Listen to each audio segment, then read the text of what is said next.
আসানসোলে ফের চলল বুলডোজার। বার্নপুরে ভাঙা হলো সেলের জমিতে অবৈধভাবে গড়ে ওঠা তৃণমূলের পার্টি অফিস। বুলডোজারে এভাবেই গুড়িয়ে দেওয়া হয়েছে বেআইনিভাবে তৈরি হওয়া দুটি পার্টি অফিস।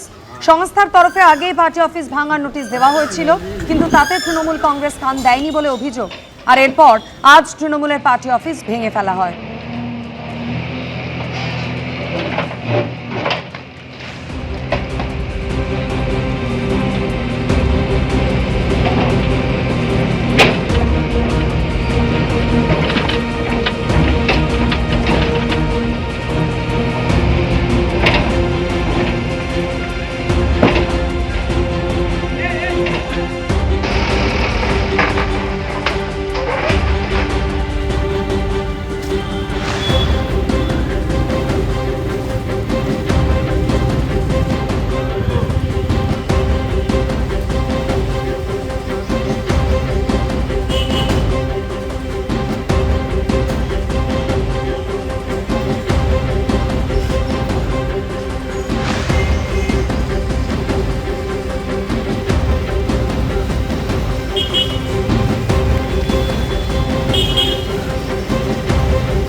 কি দি ভালো এটা ভুলে যান।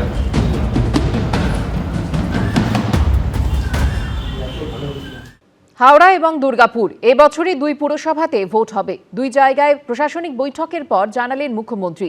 এদিন হাওড়া পুরসভার অস্থায়ী চুক্তিভিত্তিক কর্মীদের একাংশকে কার্যত সতর্কও করেন শুভেন্দু অধিকারী। যত দ্রুত সম্ভব নির্বাচিত বোর্ডের হাতে ক্ষমতা হস্তান্তর আমরা চাই। রাজ্যে সরকার বদলের পর অবশেষে ভোট হতে চলেছে হাওড়া এবং দুর্গাপুর পুরসভায়। দুই পুরসভায় ভোট হবে এ বছরই। বৃহস্পতিবার দুই জায়গায় প্রশাসনিক বৈঠকের পর জানালেন মুখ্যমন্ত্রী শুভেন্দু অধিকারী। হাওড়া পুরসভায় শেষ ভোট হয়েছিল 2013 সালে, আর দুর্গাপুর পুরসভায় শেষবার ভোট হয়েছিল 2017 সালে। হাওড়া পুরসভার নির্বাচিত পুরবোর্ডের মেয়াদ ফুরিয়েছিল 2018 সালে, কিন্তু আইনি জট এবং ওয়ার্ড পুনর্বিন্যাস সংক্রান্ত জটের কারণে থমকেই ছিল হাওড়ার ভোট। প্রশাসনিক বৈঠক শেষে মুখ্যমন্ত্রী জানিয়েছেন এবছরের মধ্যেই হাওড়া পুরসভার ভোট হয়ে যাবে। যত দ্রুত সম্ভব এই বছরের মধ্যে নির্বাচিত কর্পোরেশন বা পৌরসভার হাতে দায়িত্বভার হস্তান্তর করার প্রক্রিয়া শুরু করার জন্য আমরা আজকের মিটিংয়ে সিদ্ধান্ত নিয়েছি। আমরা ডিসেম্বরের মধ্যে সব ঠিকঠাক থাকলে ডিলিমিটেশন ইত্যাদি ইত্যাদি আমরা গণতান্ত্রিক পৌর বোর্ডের হাতে হাওড়া কর্পোরেশন এবং বালি তুলে দিতে পারব। এই সিদ্ধান্তে খুশি হাওড়া শহরের বাসিন্দারা। এতদিন ধরে আমাদের ভোট হয়নি, আর উনি এসেই এই সঠিক ডিসিশনটা নিয়ে নিয়েছেন, আমরা খুব খুশি। ভোট হওয়ার পর কাজ হলে আরো খুশি। আশা করছি এবারে অবশ্যই মানুষ পরিষেবা পাবে। দুর্গাপুর পুরসভায় শেষবার ভোট হয়েছিল 2017 সালে। 2022 সালে মেয়াদ শেষ হলেও ভোট হয়নি। বৃহস্পতিবার দুর্গাপুরে প্রশাসনিক বৈঠকের পর মুখ্যমন্ত্রী শুভেন্দু অধিকারী জানান, দুর্গাপুজো বা কালী পুজোর আগে পরে এখানে পুরভোট করানোর জন্য রাজ্য নির্বাচন কমিশনের কাছে আবেদন জানাবেন।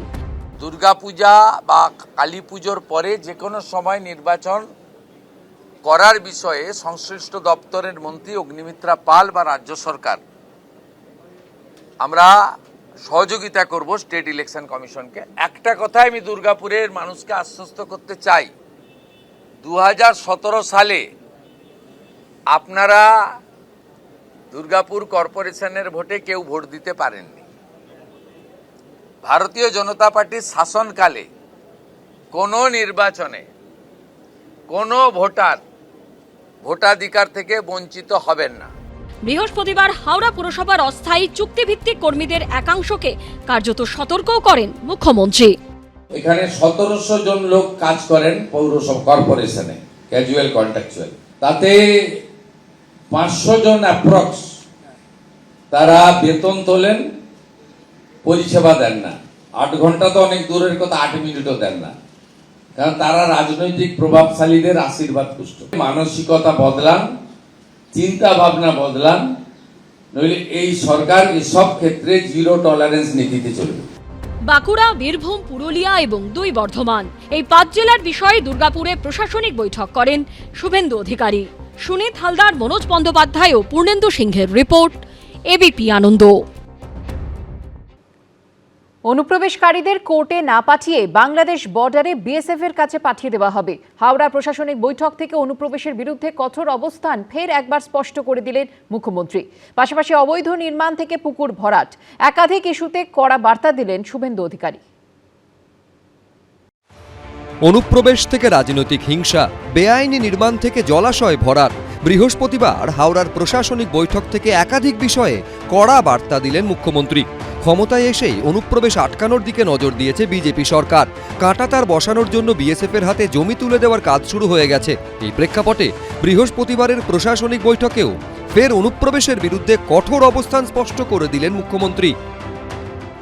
অনুপ্রবেশকারীদেরকে কোর্টে না পাঠিয়ে বাংলাদেশ বর্ডারে বিএসএফ এর কাছে পাঠানোর যে আইন কালকে কার্যকর হয়েছে, গতকাল পশ্চিমবঙ্গে পুলিশ কমিশনারকে এবং আরপিএফ কে ডাইরেক্টলি বলে দেওয়া হয়েছে হাওড়া স্টেশন থেকে সিএ এর আওতায় পড়েন না এমন বাংলাদেশি অবৈধ অনুপ্রবেশকারী ধরা পড়লে কোর্টে পাঠাবেন না, তাকে ভালো করে খাওয়া দাওয়া করিয়ে সোজা বনগা পেট্রোপল সীমান্তে নইলে বসিরহাটে বিওপির কাছে পৌঁছে দেওয়ার ব্যবস্থা করতে এবং তার সংখ্যা প্রত্যেক সপ্তাহে থ্রু ডিজিপি সিএমওতে পাঠাতে হবে। রাজনৈতিক হিংসায় জড়িতদের বিরুদ্ধে পুলিশকে কড়া পদক্ষেপ নিতে নির্দেশ দিয়েছেন মুখ্যমন্ত্রী। রাজনৈতিক হিংসা এবং অন্যান্য আইন শৃঙ্খলা জনিত যা যা ঘটনা বিগত কয়েক বছরে ঘটেছে, ইনক্লুডিং মহিলাদের উপর অত্যাচার, পুলিশকে পরিষ্কার বলা হয়েছে নতুন করে এফআইআর করতে, এফআইআর নিতে, অ্যাকশন নিতে। বিজেপি সরকার ক্ষমতায় আসার পরই বেআইনি নির্মাণ ভাঙতে পথে নেমেছে বুলডোজার। এদিনও অবৈধ নির্মাণ থেকে পুকুর ভরাট, বৈঠক থেকে একাধিক ইস্যুতে কড়া বার্তা দেন শুভেন্দু অধিকারী। বিগত দিনে অবৈধ যে সমস্ত বিল্ডিং এখানে তৈরি হয়েছে তার ফ্যাক্ট ফাইন্ডিং অনুসন্ধানকারী টিম তৈরি করে যতগুলো জলাশয় বুঝিয়ে দেওয়া হয়েছে তার বিকল্প জলাশয় তৈরি করার পরিকল্পনা থেকে শুরু করে আমাদের অন্যান্য যে সমস্ত নীতি বিরোধী দুর্নীতি সম্পর্কিত যে সমস্ত কাজ করেছেন কিছু বিল্ডার্সরা, সেই বিষয়ে আমরা আলোচনা করে তদন্ত করার ব্যবস্থা করেছি। এদিন হাওড়ায় প্রশাসনিক বৈঠকে যোগ দেন রেলের আধিকারিকরাও। বিদায়ী সরকারের যে দৃষ্টিভঙ্গি ছিল, তাদের কাছে রেল ছিল শত্রু।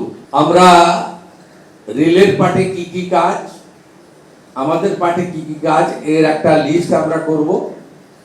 জেনারেল ম্যানেজাররা তাদের ইঞ্জিনিয়ারিং সেলকে নিয়ে এসেছিলেন, তাকেও যুক্ত করে দিয়েছে। হাওড়ায় প্রশাসনিক বৈঠকের আগে বৃহস্পতিবার সকালে বেলুড় মঠে যান শুভেন্দু অধিকারী। জিলম করঞ্জাই, সুনীত হালদার, সন্দীপ সমাদ্দার, এবিপি আনন্দ। এবিপি আনন্দ, এগিয়ে থাকে, এগিয়ে রাখে।